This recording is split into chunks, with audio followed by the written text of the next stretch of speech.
Hari Om everybody. I welcome you all to today's Gita class. Let us start this divine session with a set of auspicious prayers. Please please chant the shlokas along with me and with your mics on mute, of course. So please close your eyes, keep your back straight and chant along with me.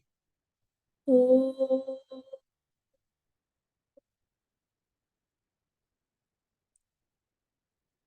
Oh.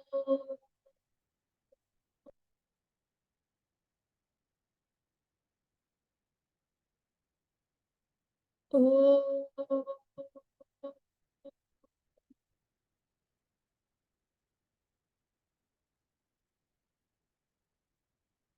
Om Namo Bhagavate Vasudevaya.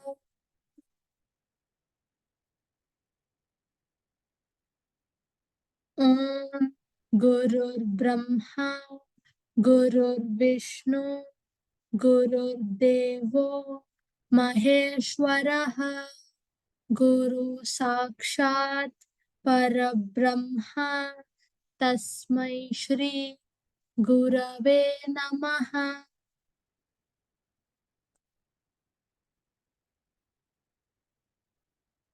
Narayana Samarambha Shankaracharya Madhyama Asmadacharya Paryanta Vande Guru Parampara Sadashiva Samarambha Shankaracharya Madhyama Asmadacharya Paryantam Vande Guru Parampara. Dhyanamoolam Gururmurtihi Pujamoolam Gururpadam Mantramoolam Gururvakyam Mokshamoolam Gururkripa.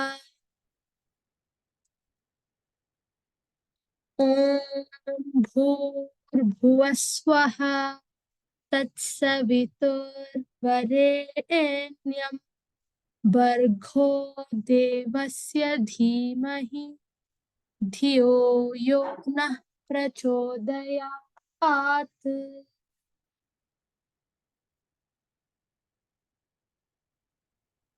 I welcome all the divine Atma Jyotis once again to today's class. We will be starting with the Gayatri Dhyana. I request Vijayji to please lead us. Thank you, Manya. Hari Om and welcome all the divine Atma Jyotis to today's Bhagavad Gita Satsang. So, Bhagavad Gita is about you. It helps you realize who you are truly. And what is this world? What is the reality of the world? So, that is the focus of Bhagavad Gita. Only when you realize the truth can you be not afraid of the lies. So, in order to study, our mind has to be sharp and calm, isn't it? So, and also we need a lot of energy, isn't it? And that is what we get by Gayatri Dhyana. So, let us begin the Gayatri Dhyana for today. Please sit straight, all of you. And please be on mute. Please sit straight. Bring your feet together. Keep your palms comfortably on your lap. Slightly bend your head backwards. Slightly bend your head backwards. Close your eyes. Where you keep kumkum, in between your two eyebrows, that place is called as Agna Chakra. In the Agna Chakra, see the presence of Surya Bhagavan. See the presence of Sun.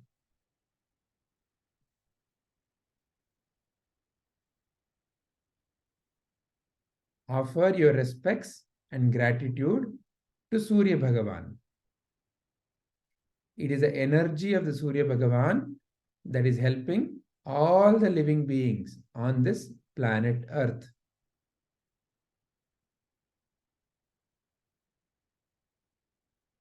With that feeling of gratitude, now let us chant Gayatri Mantra.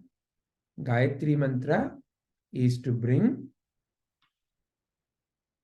sharpness, calmness, courage, all divine qualities within us. Let us chant Gayatri Mantra for 9 times, and then we will be in silence, and then we will take the next steps. Let us begin now.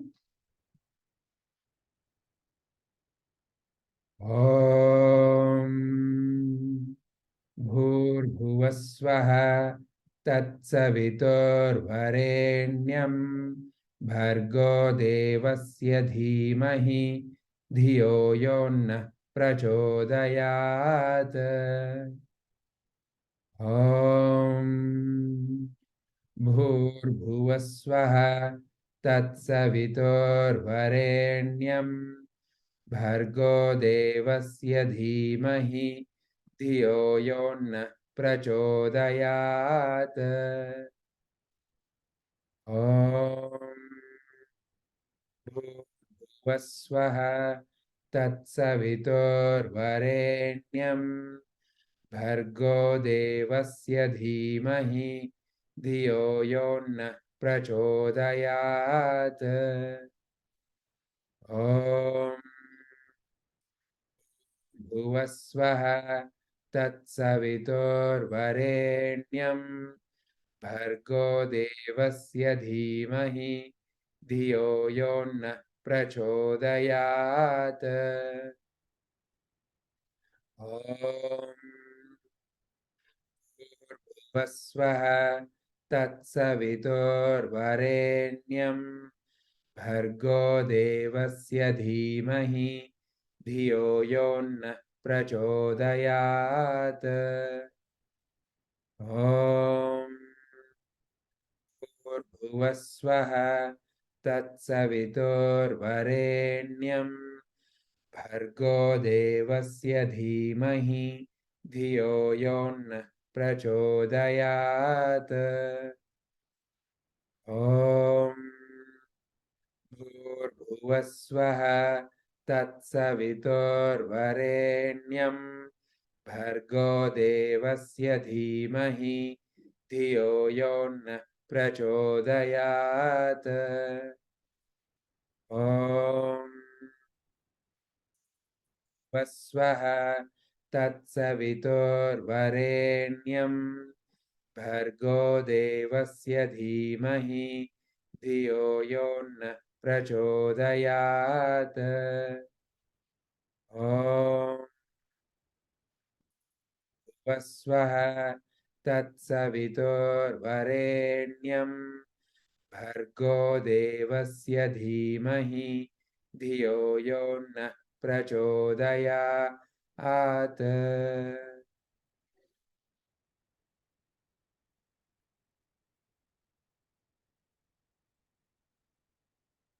Be in your natural silence.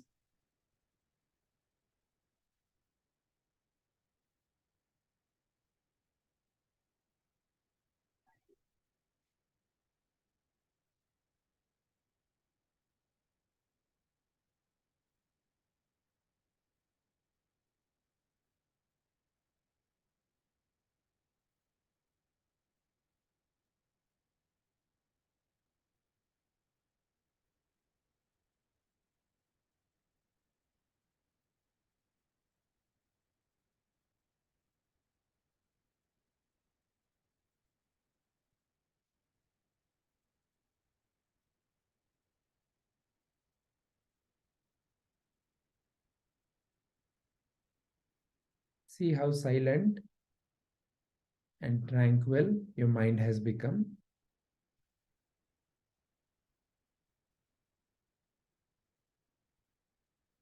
This silent and tranquil state of the mind is like a clean whiteboard Let us write the most meaningful sentences for your life on this board. See yourself as a happy, healthy, peaceful, courageous, inspired, truthful, energetic, wonderful being who brings out the best qualities from within and helps the others around to bring out their inner best.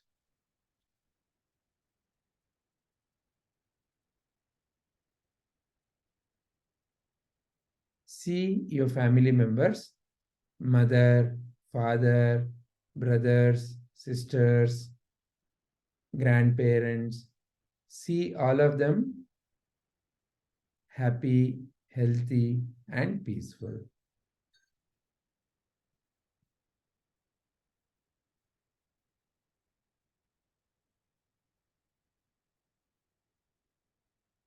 See your friends, neighbors, relatives, all the known people.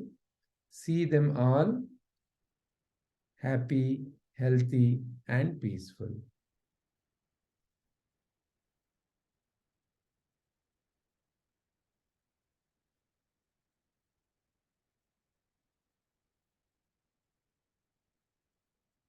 See all the people in the world, whether you know them or not. See all of them happy, healthy, and peaceful.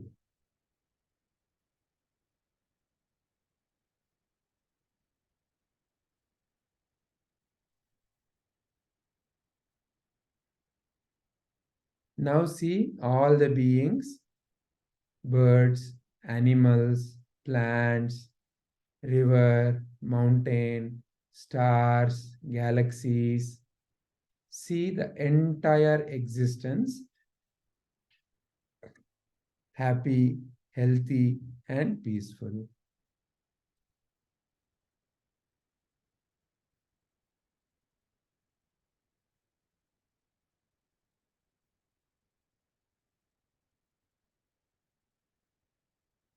Once again, see yourself as a happy, healthy, peaceful, energetic, truthful, courageous, wonderful being who brings out the best qualities from within and helps the others around to bring out their inner best.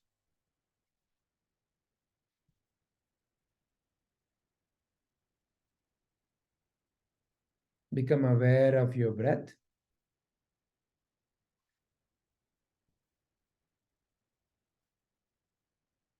Become aware of your body. Become aware of your surroundings. Gently scrub the palms. Give warmth to your eyes.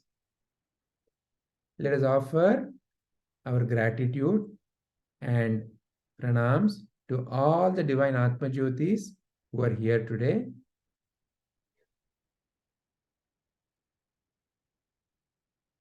Now you can gently open your eyes.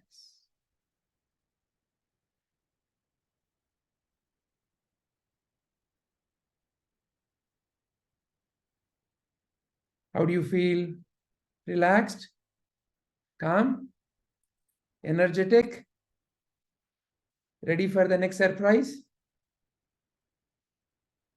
So Manya today has a box of surprises. So all of you have to bite your fingers. That much surprise she has. So, yeah, not nails, fingers, I said, Vidisha. But be careful about your finger, okay? You have to protect your fingers. So in the surprises that Manya creates, don't eat away your finger. All right? Okay, over to you, Manya. Hari Om everybody one more time, and I welcome all of you to today's story time. So I would like to wish you all Happy Mahashivratri, and that this festival brings a lot of enlightenment into your life, and may you realize the various truths and the depth of the Bhagavad Gita. With this, let us start with the story. I'm sure all of you are very excited. So since we had the Mahashivratri yesterday, we are having a beautiful story of Lord Shiva, wherein we will try to understand which is that quality, and when we develop that quality, do we become the best or the most favorite devotee of Lord Shiva. I'm sure each one of us wants to be the favorite devotee of Shiva. Let us know how through this interesting story. And that story is of Bhakta Kannappa. So, in the Dwapara Yuga, Arjuna, as we already know, became one of the greatest disciples or one of the greatest student of Krishna. And Arjuna wanted to be the greatest devotee of Lord Shiva as well, but then he could not do that. And that's the reason he was reborn as Kannappa, whose real name was Dhinna, Hunter Dhinna, and he wanted to become the greatest devotee of Shiva in this life at least. So this Dhinna, he was a hunter, as I already told you. So the entire day, he used to almost spend hunting, and also some part of the day, he used to pray to Lord Shiva. But even when he was hunting, he used to think of Lord Shiva and he used to chant the name of Shiva. One day, in his dream, Lord Shiva appears, and Lord Shiva guides him to a place in the forest where there is a Shiva Linga. He says, "Come here, I'm waiting for you." And Dina suddenly wakes up. Oh, he realizes that it's a dream, and then he doesn't wait till it's morning again, and so that there's more sunlight. He just runs away, and then he starts to find and search for the linga. Where is it? And he searches behind trees, he cuts off bushes, and he digs inside some part of the ground, but then he didn't find the linga. And then he keeps on searching. Suddenly, there's one beautiful deer which comes, and something in his heart asks him to follow the deer. And when he follows the deer, he finds that beautiful Shivalinga which had come in his dreams. And now he was really mesmerized. He was so thankful for Lord Shiva to show him this beautiful linga. So he quickly bows down to this linga and he starts praying. He says, "Thank you, O Lord, for guiding me to this beautiful linga and also for giving me this opportunity to be able to do some puja to you, to be able to worship you."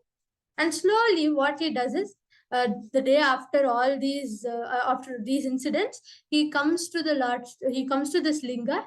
He offers leaves. Sometimes he offers what he hunt. For example, he offers the meat of deer.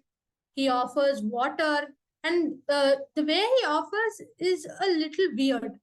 So what he does is, he goes to the river, he fills his mouth with water, and then he comes to the linga, and then he pours the water on the linga, and that's how he offers water.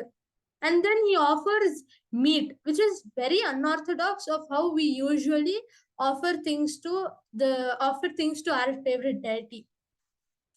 Another devotee of Lord Shiva observes this for a period of time. His name is Shiva Gochara. So he's very sad.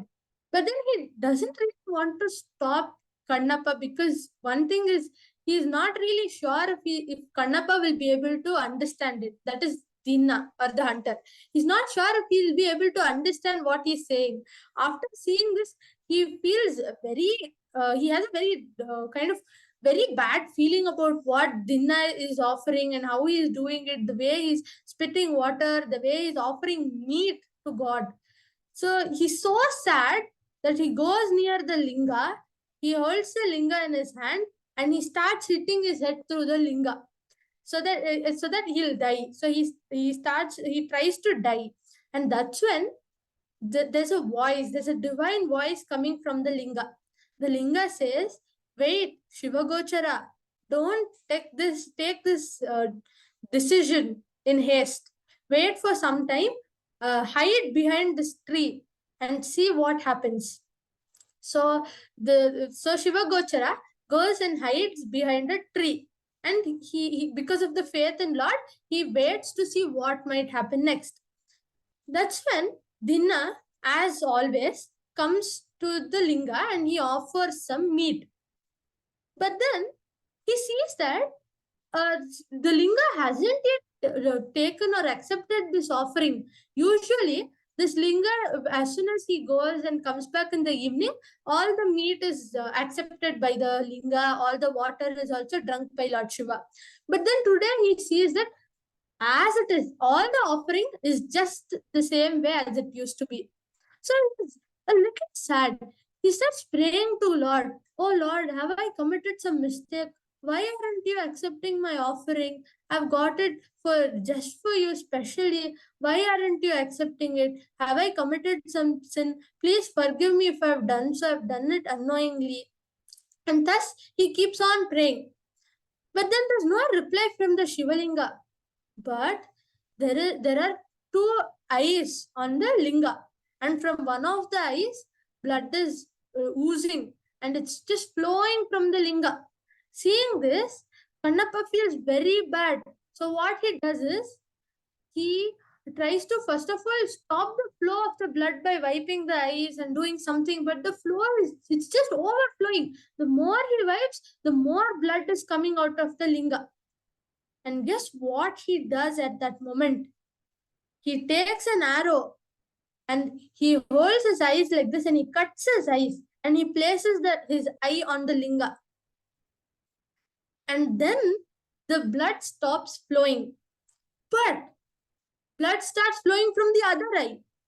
Seeing this, he is very confused. But then he doesn't mind. Without a second thought, he quickly wants to offer his second eyes. But now just imagine this situation. He is already offered one of his eyes and he's only left with one eye. Now, if he removes his other eye, obviously he won't be able to see anything since he is blind. But how will he know where he should place the eye? Like, would he be placing it on the ground or on top of the linga? He wouldn't know the right position or the exact position of where he'll be placing the eye. Correct? So he does the only possible thing. He places his leg on the place where the eye is. So to help him navigate the right position, he places his leg and then he cuts off his second eye and places, using his leg, he navigates and he places the other eye. Now he's completely blind. This is the devotion he has for Lord Shiva. And who is observing all of this? Lord Shiva, of course. But Shiva Gochara, who's hiding behind the tree, he is shocked. He is very, very shocked. He's dumbstruck. He's just saying, oh my God, what has happened? He's cut off both his eyes and he's placed it on the linga. What is he doing? He's very shocked. And what happens next? We all know that Shiva appears to all his loved devotees. So Lord Shiva appears out of the linga. But can Dinna see Shiva? Can he see? No, right? Because he's already offered both his eyes. And that's the reason Shiva blesses him back with both the eyes. And now that Dinna can see Lord Shiva, he is very pleased. He's so happy. He just falls down and goes down to Lord Shiva's feet and he starts thanking him and he cries profusely out of the bliss that he's experiencing. And also, you will be, I'm not sure if you'll be surprised, but Shiva Gochara, the one who was opposing the Dinna, who is now known as Kannappa because of his sacrifice, became one of the greatest devotees and the very first student of Dinna, of Kannappa. So Shiva Gochara becomes the first student of Dinna. So this is the story of how a hunter showed his love and devotion to Shiva, and to what extremes he went when he saw that when Shiva had created some circumstances. But what do we learn from this story? I said that you will get the answer to the question on how you can be the favorite devotee of Lord Shiva. So, does that mean that each one of us go and offer our eyes to Lord Shiva, and only then we can be the favorite devotee of Lord Shiva? Is that the only option we have? No, not necessarily, because Shiva doesn't really want our eyes. He has gifted us with these beautiful pair of eyes, nose, mouth, ears, all of this, so that it's easy for us to live this materialistic life, to be able to experience life. So we don't really have to give our eyes, which he has gifted us, and return it back to him, like how it appears in the story. But there is some significance. Firstly, what is the significance of our eyes? Through our eyes, we are able to see different things in the world. Oh, this is a glass. This is a headphone. This is this is a pencil. This is an eraser. Or we also say this is bad, she is very good, and he is very rude, and he's very greedy. So these are the kind of assumptions we made by seeing through our eyes. Oh, he looks very bad, or she is very beautiful. These are the kind of assumptions we make. To offer our eyes is not really to cut off our eyes, but it means to give up this assumptions that we make, this kind of perspective we have towards life, to give this up and to have this idea that there's no one good or bad. Everything is the divine Lord Shiva himself. All of this are different forms of Lord Shiva. All of this is the divine energy. Just like how we have gold bracelets, rings, and but all of them are gold in the end. Similarly, whatever we see in the world, all of it is Lord Shiva. So that is one thing. Secondly, there is the shloka from Bhagavad Gita. I'm sure all of you will recall. Patram pushpam phalam toyam yome bhaktya prayachyate tadham bhaktyu parhitam ashnami paryatatmanaha. What does the shloka mean? If one offers me with devotion a leaf, a flower, a fruit, or even water, I delightfully partake of that article offered with love by my devotee in pure conscience. So we do. So there are many people who offer God with loads of money, some coconuts, some bananas, or maybe flowers, fruits, leaf, and in the story, meat and water. But all of these are equal to God. But what is it that God really loves? God loves everything that is offered with love and devotion. It's like everything is bread. Even Nilgiri's bread is bread. Even Nandini bread is bread. Every bread is bread. But then when it is offered with Nutella or jam, it is that we like very much, right? Similarly, everything that is offered to God is the same. But when you do it with love, Lord Shiva and Lord Krishna or any deity loves it very much. So next time we offer something to God, remember to offer it with pure conscience and love. Now that we have completed this story, let us chant the Mahamrityunjaya. Please recite after me. Tejas, would you like to unmute and recite after me? Okay. Om Oh, Trayambakam Yajamahe त्र्यम्बकं यजामहे Sugandhim Pushtivardhanam सुगन्धिं पुष्टिवर्धनम् Uruvarukamiva उरुवा उरुवारुकमित Bandhanan बन्धनान् Mrityor मृत्योर् Mokshiya मोक्षीय Mamritat. Mamritat. Thank you, Tejas. Thank you, everybody. Let us move on to this next Bhagavad Gita shloka.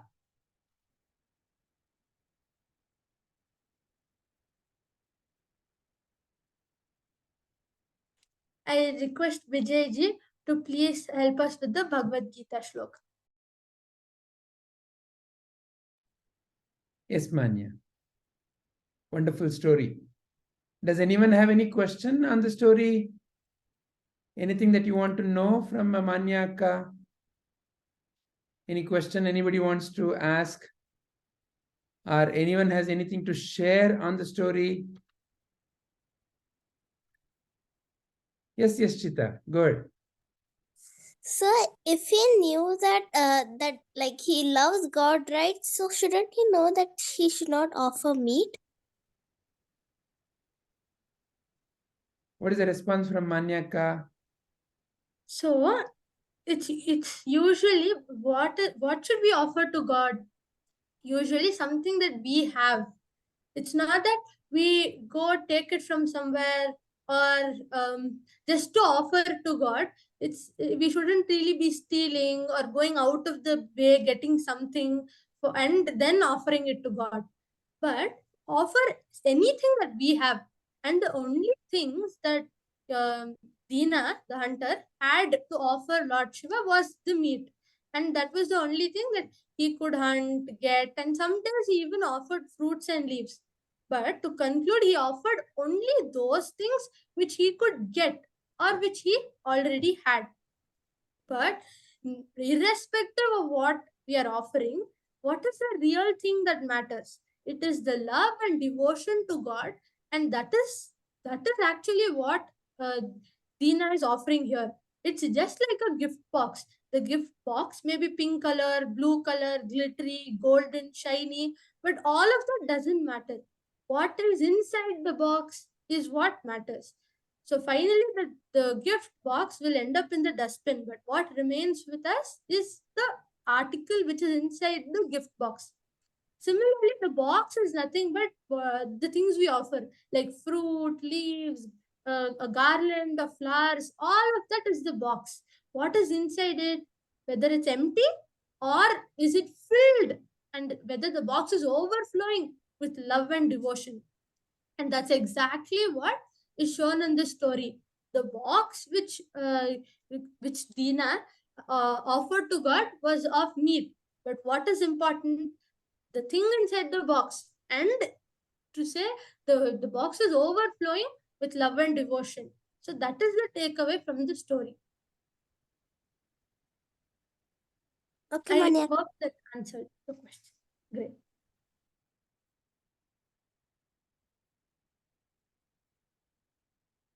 Chita, was that clear for you? Yes, sir. All right.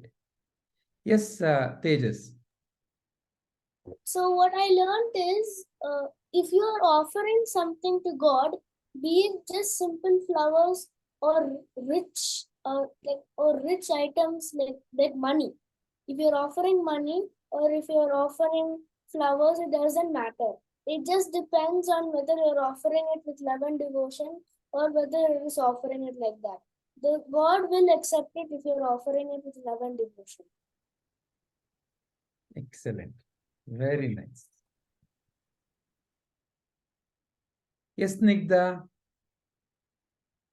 So, like what Manya was explaining about the gift box and all, I just wanted to give like one example.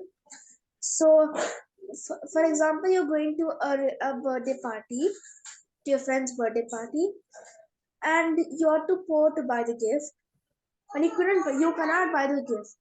So instead, you just write a note and say, "Happy birthday to this person," and then you just keep it in the box. And then when you give it to your friend opens it later and then she sees it, but then she doesn't think it's good. And then later she'll come to us and she'll ask us, what did you, why do you give me this? And I don't really need it. You didn't give me exactly anything. And then And then, like, what I meant by this example, it doesn't matter like whatever we give to that person.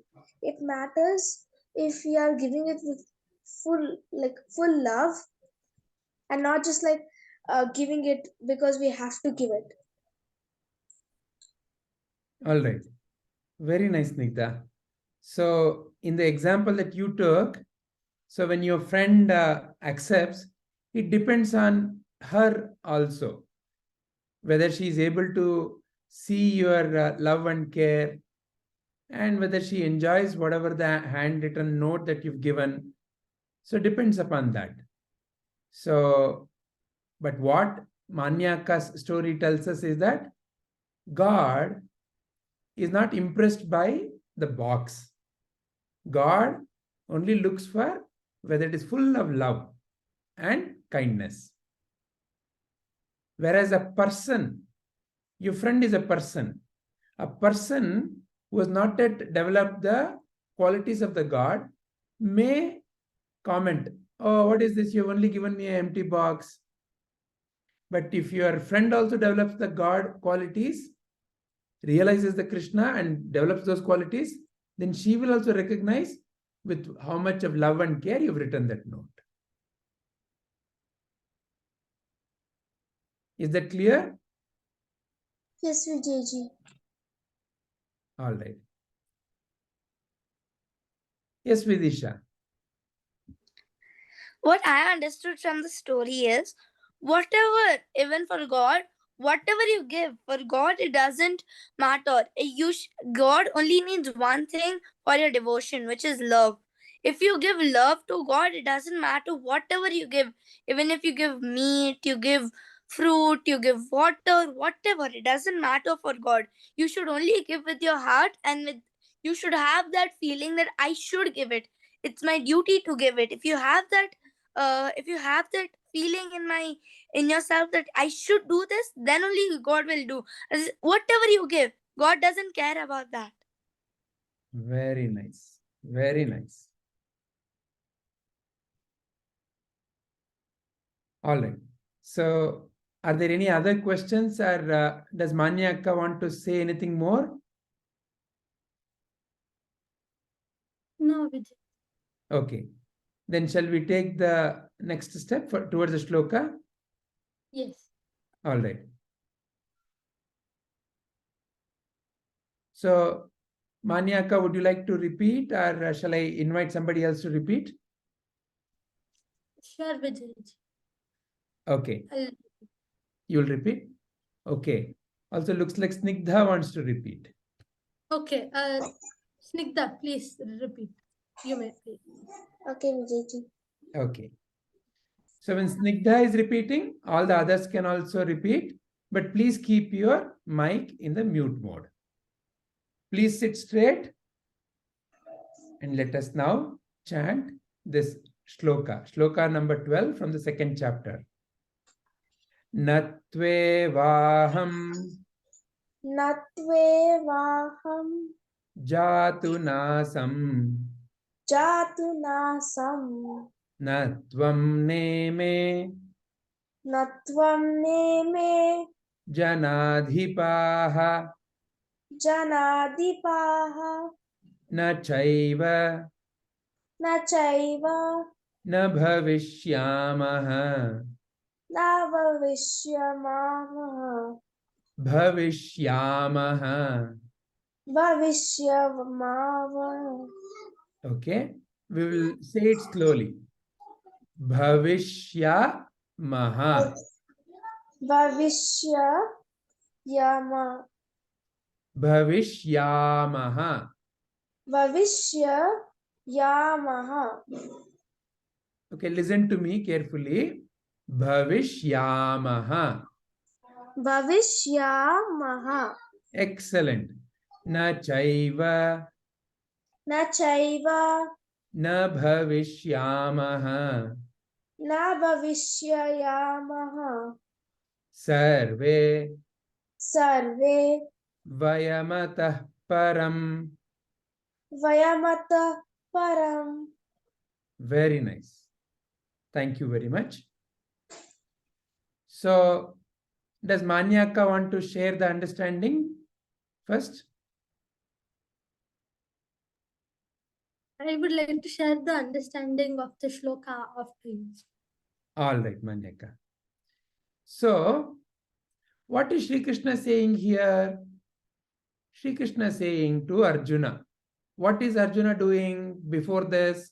Arjuna was confused. He was terrified. He was petrified. He was crying.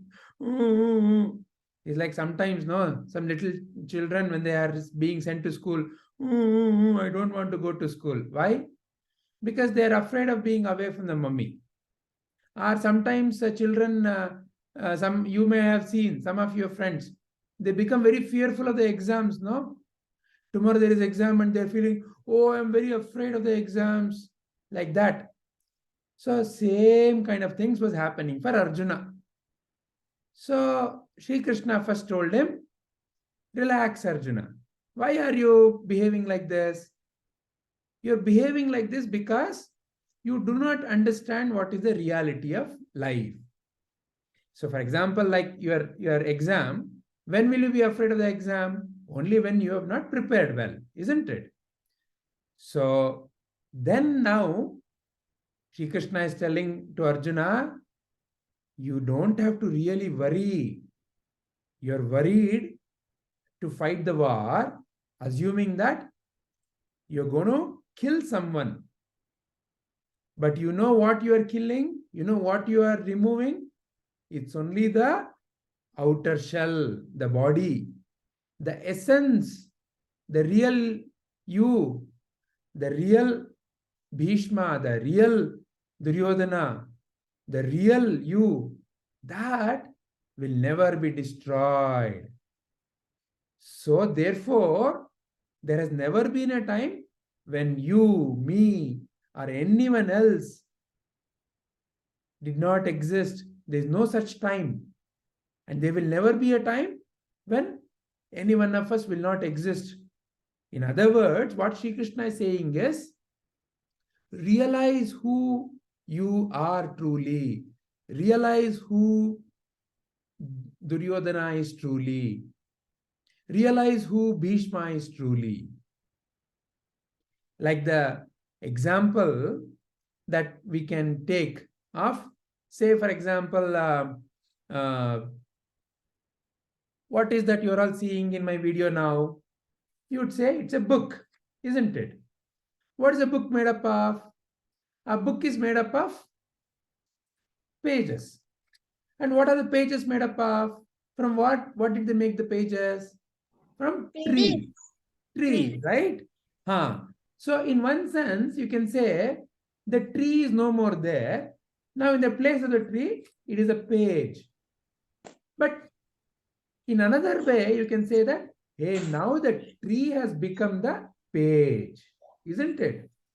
So like that, in this world, nothing really gets destroyed completely. It is always changing form. What was tree has now become a page. Like that, Sri Krishna is, first of all, showing Arjuna the reality of life. We have always been there, but we may not always be there in the same way that we look at today. When you look at the mirror, okay, is the same way I'm there always? No. Is it the same tree that you see here? No. But it changes form. In that way, first of all, Sri Krishna is helping Arjuna realize what is the essence that is never destroyed. The outside is always destroyed. The tree has now become paper. The outside, you will not see a tree here when you see the pages. But the essence, whatever was part of the tree, is now part of this paper. So in the same way, the essence is never destroyed and it is always there. So this is the truth that Arjuna is being told by Krishna. Does anyone have any questions? Is that clear? Excellent. Yes, Guruji. Then we will start with, if no one has a question. Vidisha, you've raised the hand. You have a question or? Okay. No. Clear raising. Okay. Then we will begin with Manya Akka for sharing her views or understanding of this shloka. Thank you, Vijayji.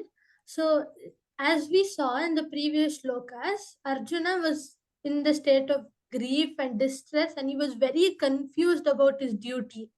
And Krishna replies very casually that stop being so sad and lamenting like a fool, but be like a wise man who neither laments neither on the living or the dead. And now he starts explaining why he shouldn't lament on the living or on the dead. He says that though he assumes that he is going to kill his teacher, his guru, but he wouldn't actually be killing them. Because what does killing mean to us? If Arjuna is killing Drona, that means Drona will not exist from the next moment onwards. But Krishna is saying that Drona or all other beings, all other forms, including trees, bacteria, plants, and all the human beings, they've never actually been a point in the time period where they weren't existing or where they weren't present.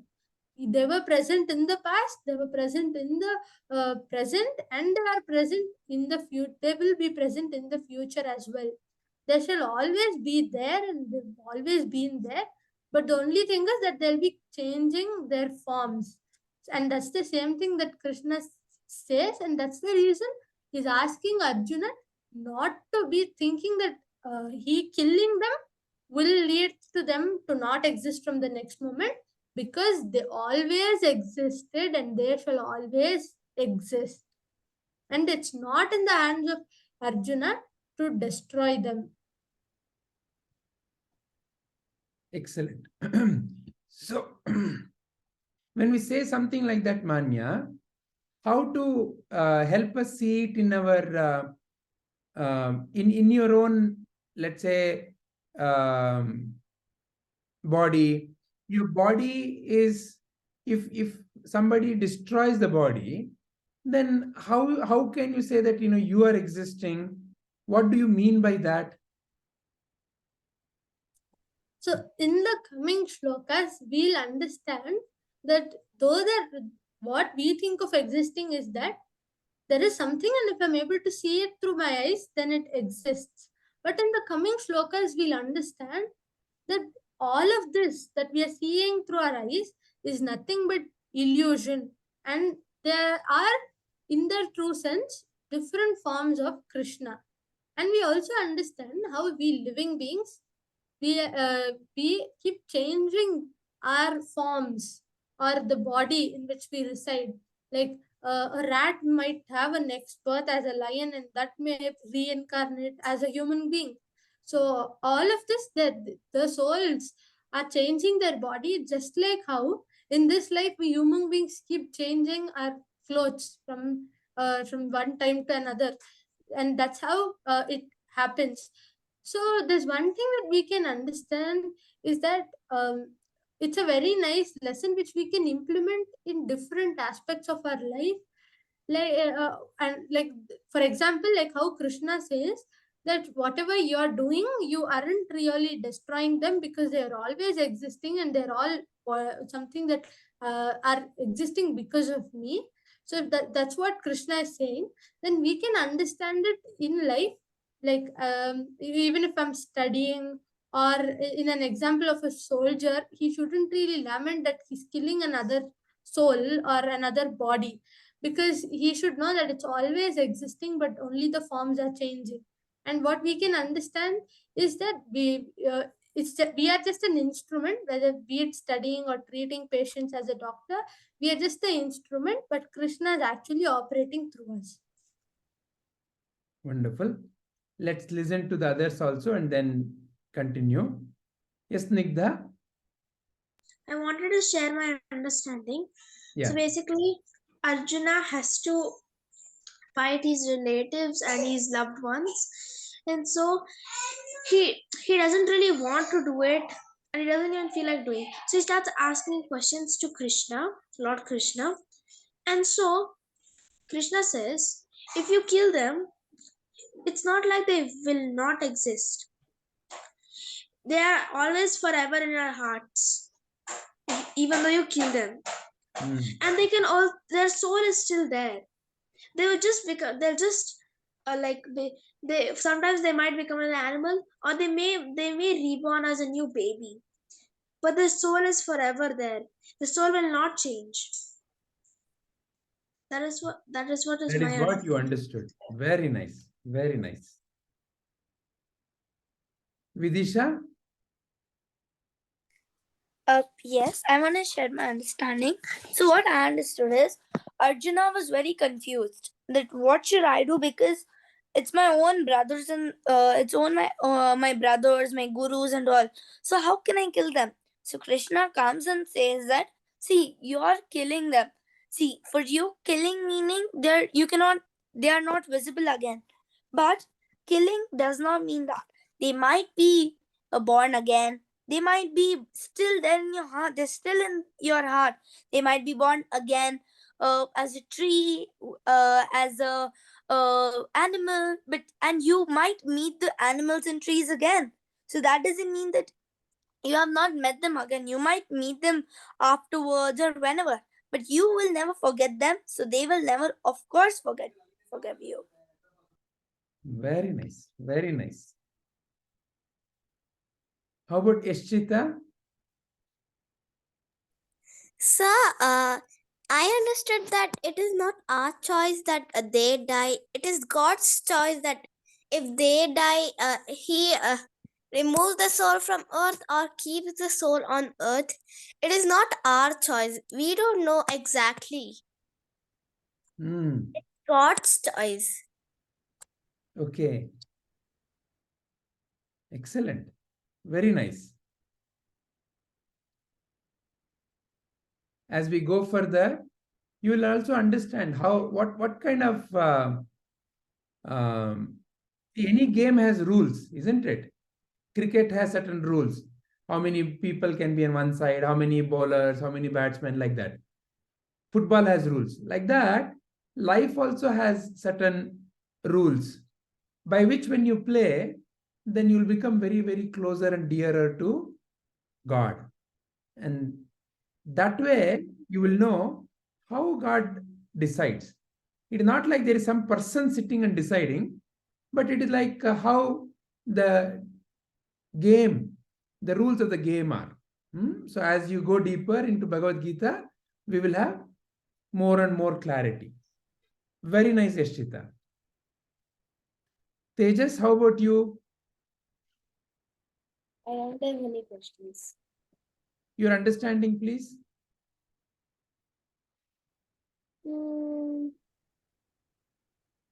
Well,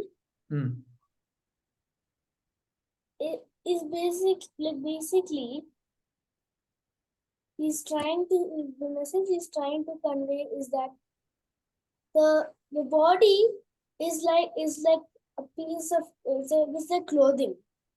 So you wear it when you're born and you throw it away when you become old. But the soul is always with you. It cannot be burnt by fire. It cannot be frozen by the cold. It cannot be dried by the wind, or cannot be pierced by any weapon. So that means that the body will go, but you are always there. Very nice. Very nice.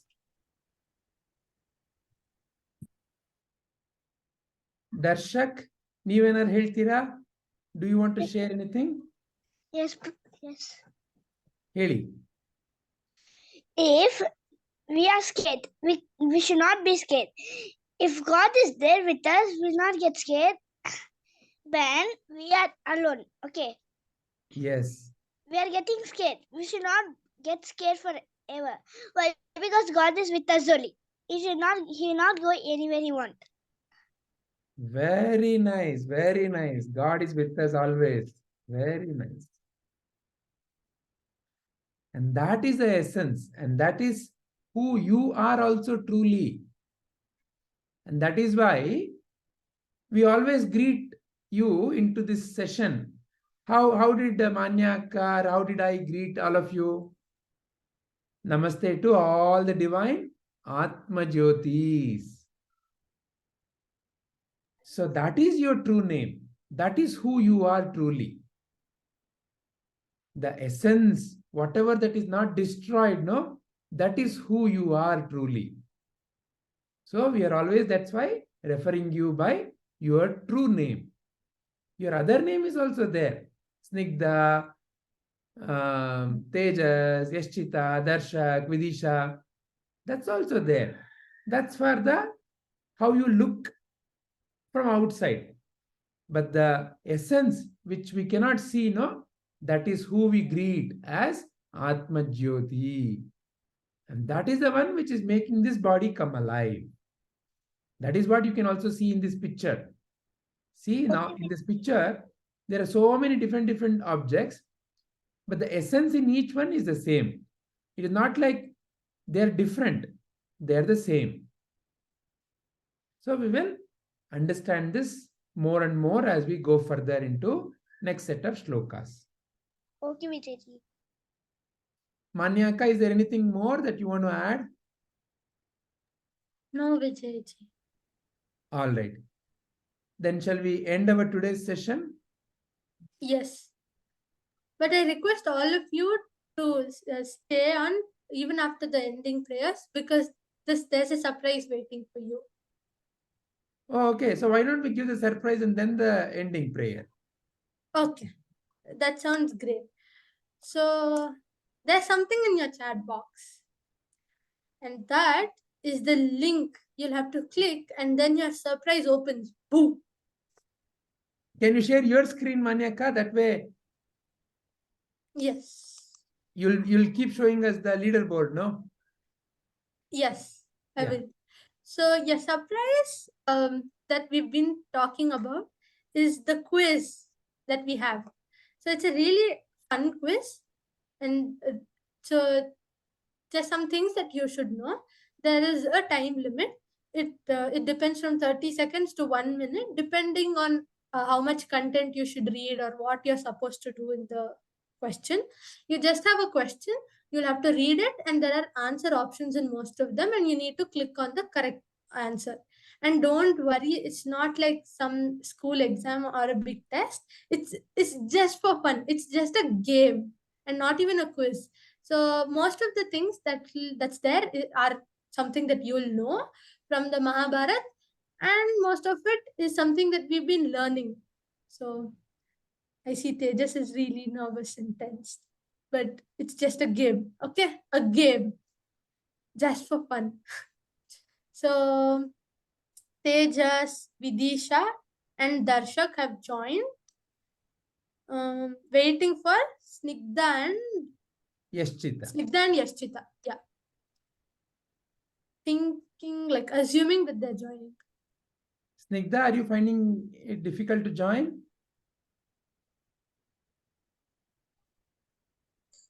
I'm trying to join. Okay. Sure, take your time, we're waiting. No problem. I'm entering my name. Yes. Yeah, we have everybody. Let's start. So welcome to the Bhagavad Gita quiz. Moving to the first question. In 1 second. The Bhagavad Gita has dash number of chapters. So fill in this blank. Okay. So what you need to do is you'll have this box where you can type in the answer. Please type in with the number, specifically just the number. So suppose the answer is 108. So you just need to type the numbers 108, enter or submit. Okay. No, numbers, not word. It's time up. So here's the leaderboard. Oh my God. So we have Darshak, Vidisha, and Snigdha, top 3. So don't worry about the leaderboard yet. It's the first question, and everything can change after the by the end of the quiz. I can't see the leaderboard. Really? I'm so sorry. Let's No, see. no, that's okay. That's okay. That is because they are playing the game. Let them play the game. Oh, okay, got it. So choose the correct option. So it's think of it like a ratio, proportion, or a comparison. Author is to writer. So you have 2 names. The first name should be that of the author of the Mahabharata. The second one, the name that appears is the writer, the one who wrote the Mahabharata. Here you just have to click on the correct option. So, time up. Here on the leaderboard, we have Darshak, Vidisha, Snigdha, top 3. Moving forward to the next question. In 3, 2, 1. Here's a question on the board. Who spoke the first verse of the Bhagavad Gita? Was it Krishna? Was it Arjuna? Dhritarashtra? Or Sanjaya? You have 15 seconds more. Most of you have answered. 5 more seconds. Hurry up.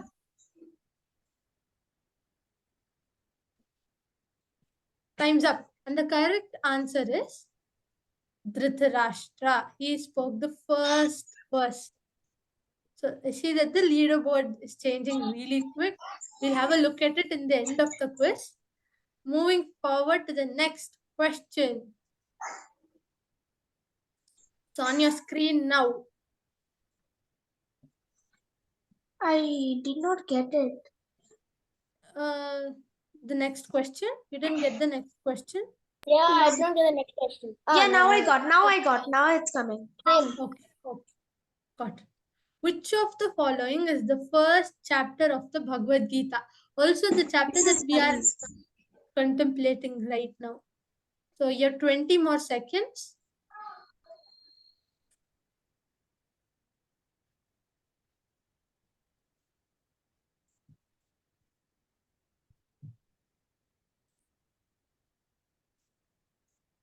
Five more seconds.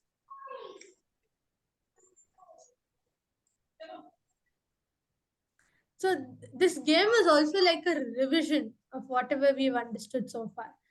So don't worry on the scores or anything at all. It's more of what we take away from the quiz. Next question in 3 seconds. Match the following. Another match the following. So here are the options. It's Arjuna, Dhritarashtra, Sanjaya, Krishna, and Vedavyasa. And you'll have to match it to the following options. Who recited the Bhagavad Gita, who listened to the Bhagavad Gita, who is also known as Krishna Dvaipayana, who was the father of the Kauravas, and who was blessed with the Divya Drishti.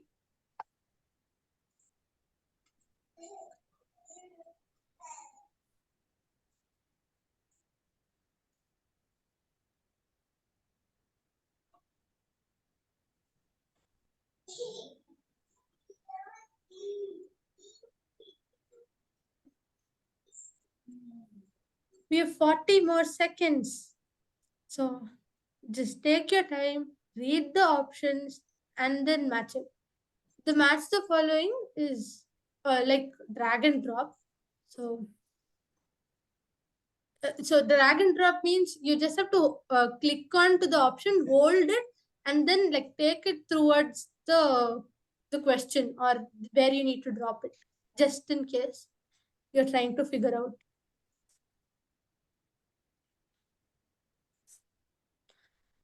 5 more seconds. Time up. And here's the leaderboard. It says I'm partially correct. Yes. So you'll have to read all the options and see which one best matches it. So I only Dhritarashtra- got one. don't worry, it's just a game. So it's just for fun and nothing else at all. So Arjuna is the one who listened to the Bhagavad Gita like at the very moment, like just one-on-one. Krishna said and he heard and he also interacted. But Krishna speaks most of the Bhagavad Gita. It's mostly his teachings. Sanjaya is the one who received the Divya Drishti. Veda Vyasa again is the title, and his true name is Krishna Dhyana, and he was the one who gifted Divya Drishti to Sanjaya. Finally, Dhritarashtra was the father of all the Kauravas, and mother you all know. Moving forward to the next question. It's on your screen in 1 second. Here you go. What is the Bhagavad Gita? Is it an exceller of the Advaita? Is it the destroyer of illusion of manifestation? Is it a conversation between Krishna and Arjuna?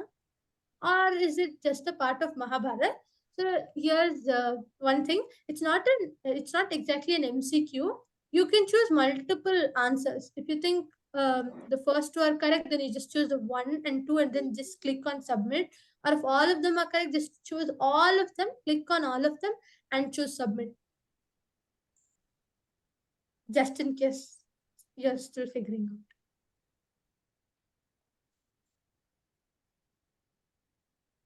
out. Time's up. And the correct answer is all of these options describe Bhagavad Gita, and that's something we came across through the Dhyana Shlokas. Next I question. got all of these wrong. Oh, never mind. Here's this next question. So read the question this time, Tejas, and all the options. So who is Krishna? Is he the son of Devaki and the son of Vasudev? Or is he the teacher of the world? Or is he the subduer of Kamsa? Again, this is not an MCQ, but you can choose multiple answers. You have 15 more seconds.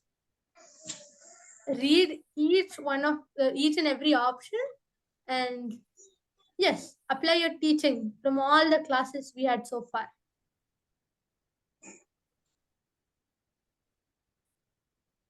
Time's up. Moving to the next question.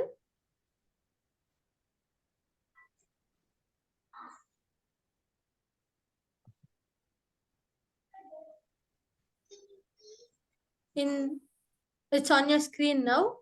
When was Krishna present? Was he present in the past in the Dwapara Yuga?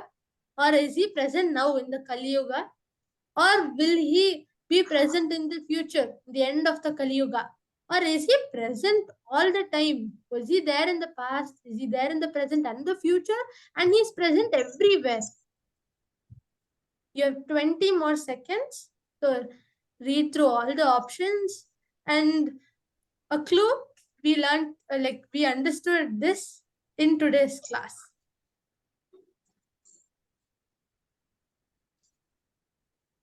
Five more seconds. And time's up.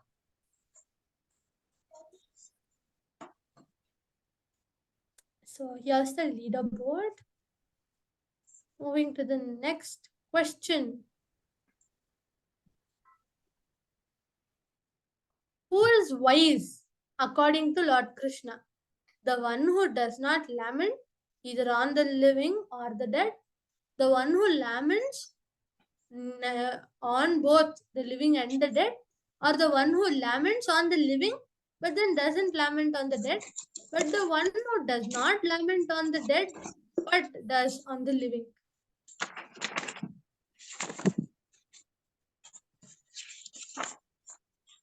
You have 15 more seconds.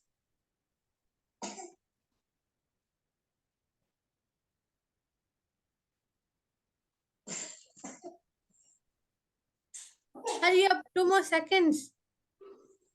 Time's up. Here's the leaderboard. Moving to the next question. What is the state of Arjuna's mind? That is before the Bhagavad Gita or in the beginning. Basically in the Arjuna Vishada Yoga. Is he excited to wage the war? Is he confused and in distress? Or is he thrilled about defeating his teachers? Or is he afraid of being killed by Karna? You have 20 more seconds.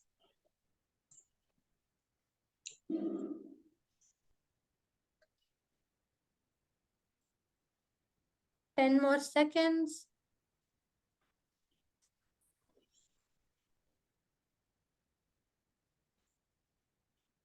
Time's up. The right answer to this question is that Arjuna was in the state of distress and was very sad. Moving to the next question. It's on your screen now. Match the following. And this is the final question, the last question of the day. So you need to match the following options: Supreme Nectar, Arjuna, Krishna and Upanishad, to cow, the milker, calf, and the Gita. This is from one of the Dhyana Shlokas, just one Dhyana Shloka, and the match the following.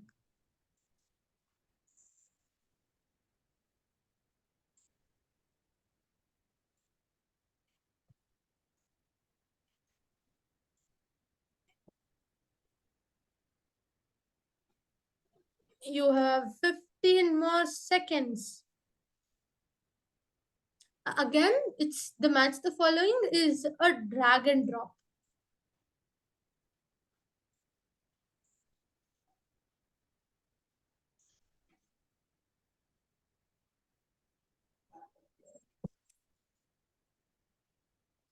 So here's the final leaderboard. It's changed from the beginning and the scores are very close. I am sure it's visible on your screens. I'll read it out in the end again. But finally, this was a nice game. I hope all of you enjoyed it. And this was the surprise that was awaiting for all of you. And I'm sure you learned a lot. And it was a nice revision. I just hope you enjoyed. Is there any question on any of the quiz questions? Did all of you enjoy? Yes, sir. We enjoy a lot of. Excellent. Very nice. Yeah, Any particular question where you need clarity? Where can we find the leaderboard? So it's on your screen now. Can you see it? Not yet. No, you have to see you have to go come back to the Zoom screen. Oh, okay. Yeah, you have to come back to the Zoom screen. So here, this is the leaderboard. Very close. Don't worry about it's the all points. The points I got second place. yeah. But again, it's nothing about the points at all. Each one of you did great. So I'm sure all of you enjoyed. And the leaderboard is it's just like a nice game. Like just something that would be more interesting, nothing else. All right. So shall we end our today's session with the ending prayer? So, Manya, shall I bring up the screen and you can... Yes. Yeah. Please recite along with me with your mics on mute. Keep your back straight and close your eyes, and we can start. Om Asato ma Sadgamaya Tamaso ma Jyotirgamaya Mrityorma amritam gamaya.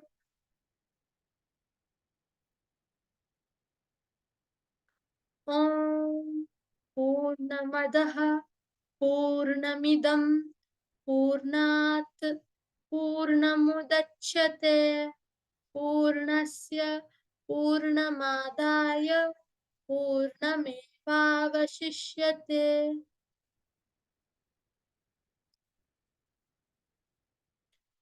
ನಾನು ನಾನೆಂಬುದು ನಾನಲ್ಲ, ಇದೇ ಬುದ್ಧಿ ನಾನಲ್ಲ, ಸಚ್ಚಿದಾನಂದಾತ್ಮ ಶಿವ ನಾನು ನಾನೇ. ಶಿವೋಹಂ ಶಿವೋಹಂ ಶಿವೋಹಂ.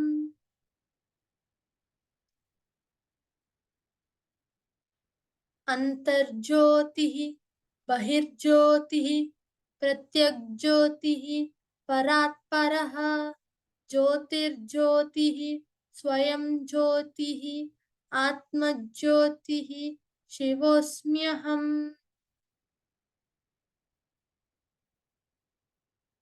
ಆತ್ಮದರ್ಶನಂ ಬ್ರಹ್ಮದರ್ಶನಂ ಬ್ರಹ್ಮದರ್ಶನಂ ಸತ್ಯದರ್ಶನಂ.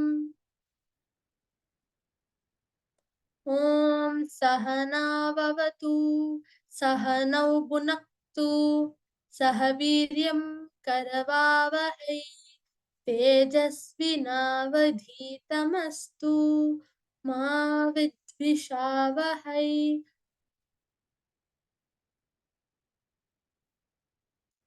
ಓಂ ಸರ್ವೇ ಭವಂತು ಸುಖಿನಃ ಸರ್ವೇ ಸಂತು ನಿರಾಮಯಾಃ ಸರ್ವೇ ಭದ್ರಾಣಿ ಪಶ್ಯಂತು ಮಾ ಕಶ್ಚಿತ್ ದುಃಖ ಭಾಗ್ ಭವೇತ್. ಸರ್ವೇಷಾಂ ಸ್ವಸ್ತಿರ್ಭವತು ಸರ್ವೇಷಾಂ ಶಾಂತಿರ್ಭವತು ಸರ್ವೇಷಾಂ ಪೂರ್ಣಂ ಭವತು ಸರ್ವೇಷಾಂ ಮಂಗಳಂ ಭವತು.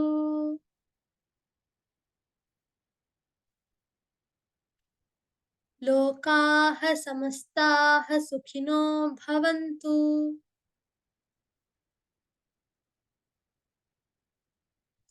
ಹರಿ ಓಂ ಶ್ರೀ ಗುರುಭ್ಯೋ ನಮಃ. ಹರಿ ಓಂ ತತ್ಸತ್.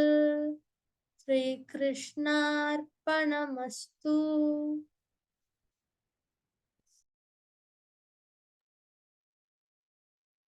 Thank you all. Thank you very much, Manya. Thank you all, the lovely Balakrishnas and Vivekanandas. See you all next Monday. Thank you, Prabhuji and Manya. Hari Om everybody. Thank you, Manya Akka and Vijayji. Hari Om. Hari Om. Hari Om. Hari Om.